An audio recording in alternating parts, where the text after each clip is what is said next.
Assalamualaikum warahmatullahi wabarakatuh. Hai guys, ketemu lagi bersama saya Rena Yulia di channel Dosen Kece. Di mata kuliah Metode Penelitian Hukum kali ini, saya akan menyampaikan tentang sistematika penulisan. Bagaimana cara membuat sistematika penulisan proposal skripsi, atau apa sih yang harus ada di dalam sistematika penulisan proposal skripsi. Oke. Nah, sistematika proposal skripsi ini merupakan bagian terakhir dari proposal skripsi. Akan tetapi, jika kita sudah selesai membuat sistematika proposal, sistematika penulisan di dalam proposal skripsi, maka sejatinya skripsi itu sudah selesai di dalam otak kita. Tinggal kita menuliskannya, begitu. Mengapa? Karena sistematika proposal itu di dalamnya berisi tentang apa saja yang akan ditulis ataupun dikaji di dalam skripsi teman-teman nantinya. Oke, baik. Yang pertama, apabila teman-teman bisa melihat di contoh-contoh skripsi, sistematika proposal itu terdiri dari uraian ataupun narasi dari setiap bab di dalam skripsi. Bisa ditulis sebagai berikut, misalnya bab 1, sistematika proposal, biasanya dikasih prolog. Sistematika penulisan, kok proposal mulu sih? Sistematika penulisan. Dalam proposal skripsi ini maka akan diuraikan sistematika penulisan sebagai berikut. Titik 2, bab 1 pendahuluan kan. Nah, itu akan berisi uraian narasi bab 1 pendahuluan. Di dalam bab 1 ini akan termuat mengenai latar belakang masalah, identifikasi masalah, tujuan penelitian, manfaat penelitian, kemudian apalagi kerangka pemikiran, metode penelitian, dan sistematika penulisan. Nah, jadi itu diuraikan dengan bahasa yang narasi. Kemudian bab 2 tinjauan pustaka atau tinjauan teoritis. Nah, biasanya judul tinjauan teoritis ini diganti saja dengan judul teori teman-teman.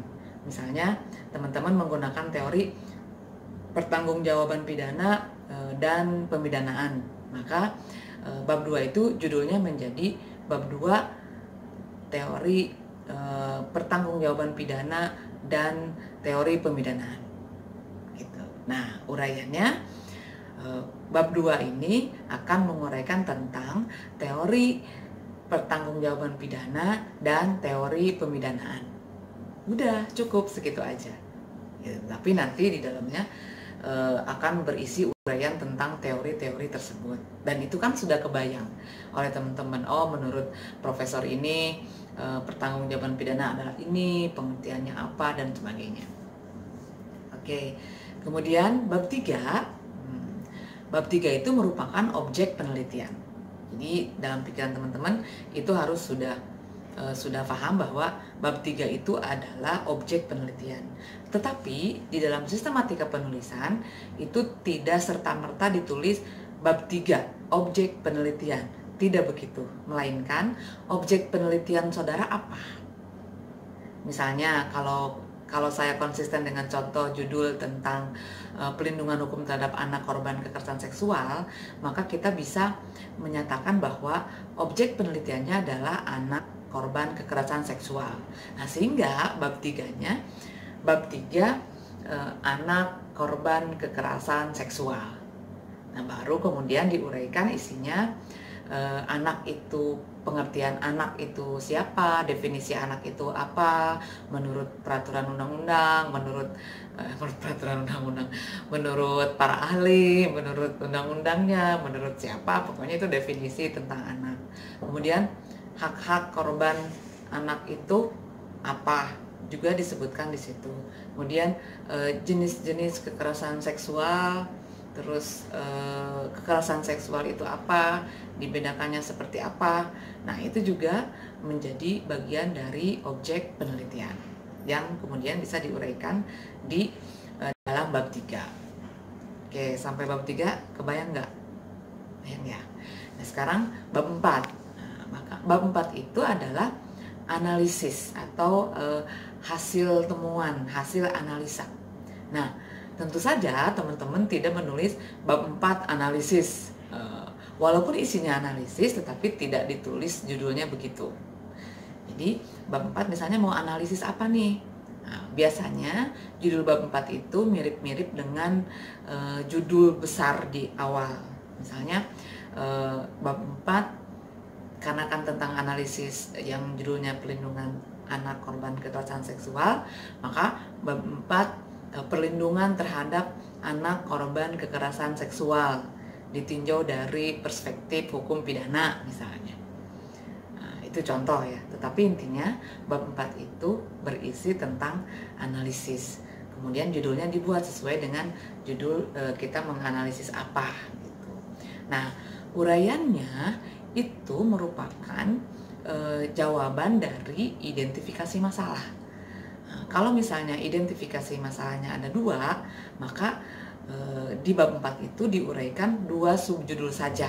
Secara sederhananya begitu. Walaupun mungkin banyak tulisan-tulisan lain yang tidak seperti ini, tetapi saya hanya ingin memudahkan teman-teman saja. Bab 4 analisis, kita kasih judul misalnya pelindungan hukum terhadap anak korban kekerasan seksual ditinjau dari perspektif hukum pidana. Nah, maka uraiannya di dalam bab ini akan menguraikan tentang identifikasi masalah nomor 1 apa? Tentang pelindungan hukum terhadap anak korban kekerasan seksual, dan yang duanya apa? Dan dilihat dari perspektif hukum pidana dan pembaruan hukum pidana misalnya.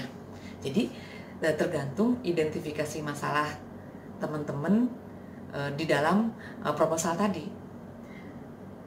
Gampangnya sih identifikasi masalahnya dimasukin ke uraian bab 4 tadi di sistematika, kemudian dihilangkan kata bagaimananya gitu dan tanda tanya, kemudian digabungkan. Jadi kalau misalnya identifikasi masalahnya bagaimana pelindungan hukum terhadap anak korban kekerasan seksual, maka bagian sub-A-nya itu akan mengkaji tentang pelindungan hukum terhadap anak korban kekerasan seksual gitu kan. Nomor 2-nya bagaimana pelindungan hukum terhadap anak dalam perspektif pembaruan hukum pidana. Nah, maka yang bagian B-nya, sub B-nya pelindungan anak terhadap kekerasan seksual dilihat dari perspektif pembaruan hukum pidana. Gampang ya? Gampang. Nah, kemudian bab 5, nah ini gampang banget. Bab 5 itu kesimpulan dan saran. Jadi judulnya ya kesimpulan dan saran. Nah, tentu saja tinggal diisi bab ini berisi tentang kesimpulan dan saran. Sudah cukup. Ada juga sih yang mengisi tentang dengan uraian tambahan.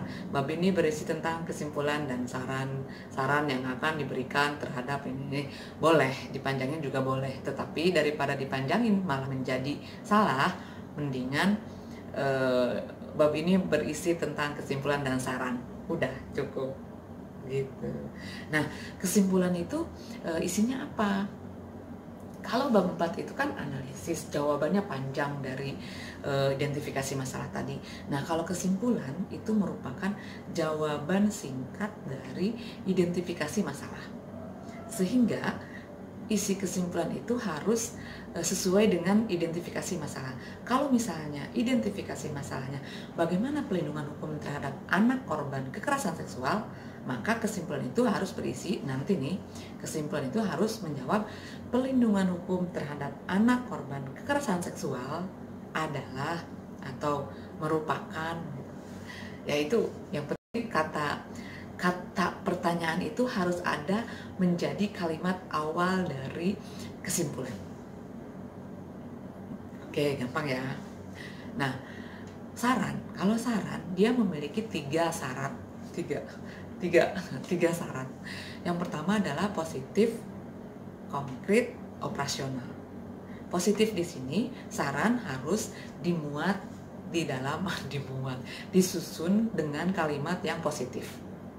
seyogianya pemerintah, sebaiknya aparat penegak hukum. Jadi kalimatnya positif. Jadi bukan dilarang pipis di sini, nah nggak begitu.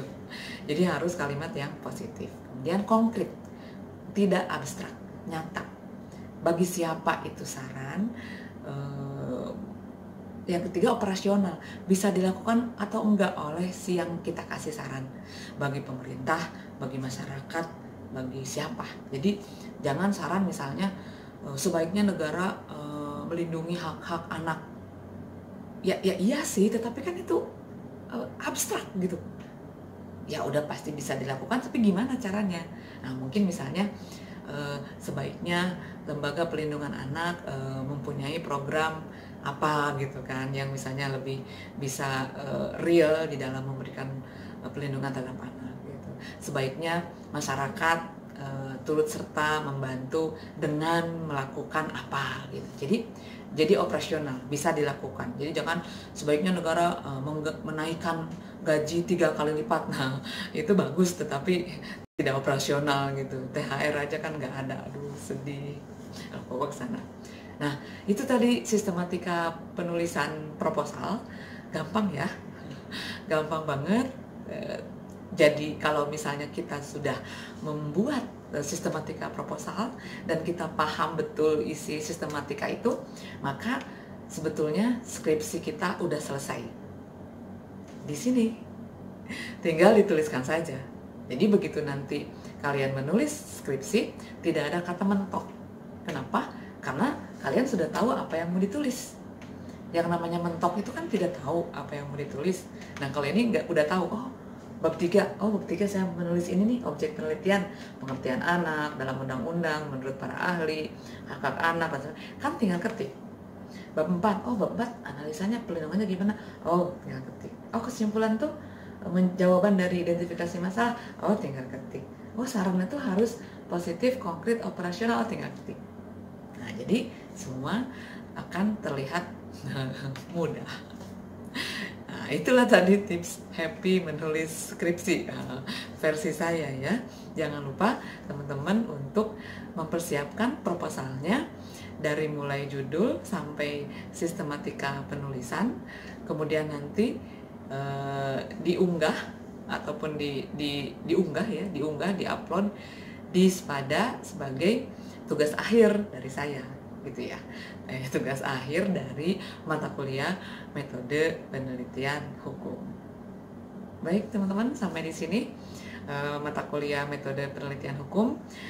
Sampai ketemu lagi di mata kuliah yang berbeda. Berarti kan teman-teman lulus semua kalau mata kuliah berbeda. Semoga hari-hari Anda menyenangkan. Jangan lupa jaga kesehatan.